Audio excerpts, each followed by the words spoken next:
Na, isa na tayo. Unahin natin yung ano. Niluluto po tayo ng Bicol Express.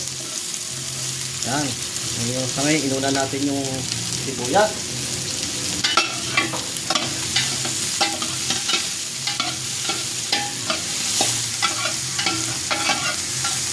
Unahin natin yung sibuyas. Bago isunod na natin yung ano, yung bawang, pinaghalong bawang at luya.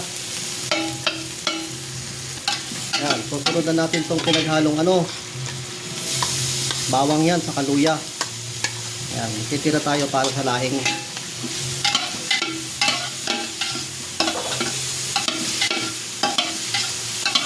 Bakit nga pala inuna natin, Brad, yung ano, yung sibuyas sa ano, yung tanong, marami nagtatanong dyan, ba't minsan nauuna yung bawang, ba't yung isa naman nauuna yung sibuyas?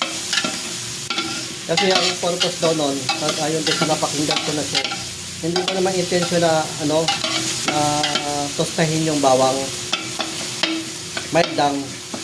Pero ano, para mawala yung pagtatalo, pagsabayin nyo na lang. Para walang talo.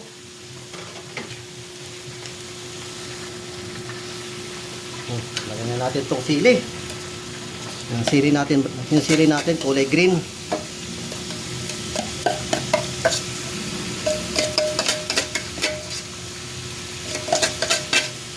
Lagyan natin simutin. Ayan na. Lagyan mo lang muna, Brad. Lagyan na natin ng bagoong, Brad. So yan. Tama na yan. Baka maging ano naman. Ginagoong ang baboy.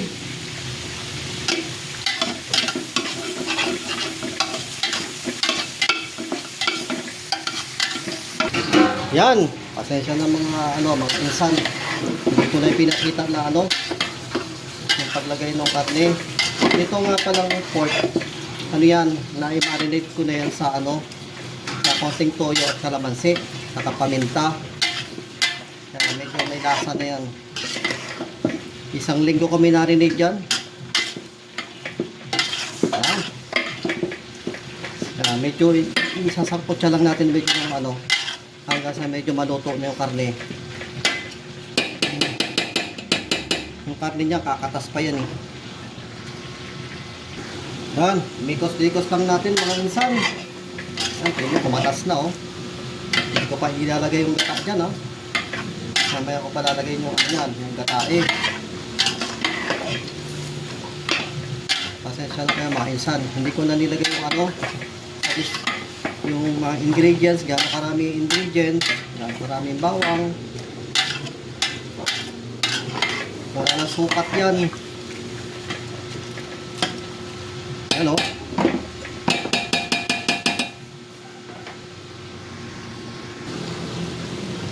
Yan, lagay na natin yung gata guys. Gata eh. Bali 1 kilot kalahati yan, nalagay natin gata. Sirit-sirit pa yan. Isa pa.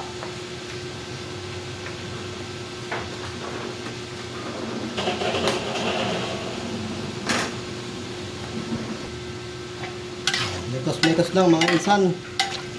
Mekos-mekos lang natin.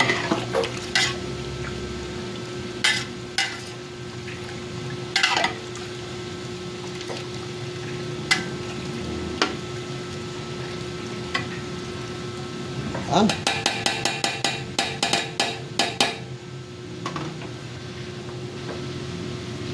So,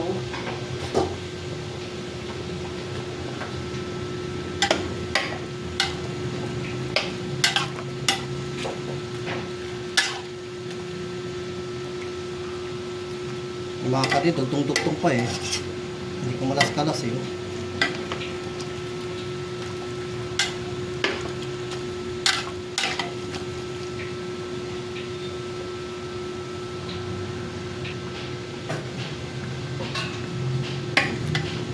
Lumabas ko na yung sili.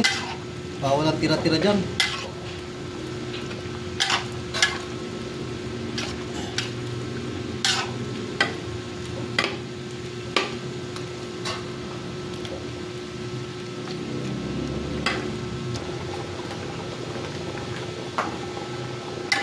Yun, luto na. Lagyan na nga natin yung gulay. Ayun na. Haba na tuloy, 10 minutes na. Nakalimutan ko. Lagyan natin yung ano. Ano ba tawag sa gulay nito, Brad? Baguio ano to? Baguio beans. Yan yung pinakang gulay ng ano natin. Ng ating Bicol Express. Yan, okay na yan.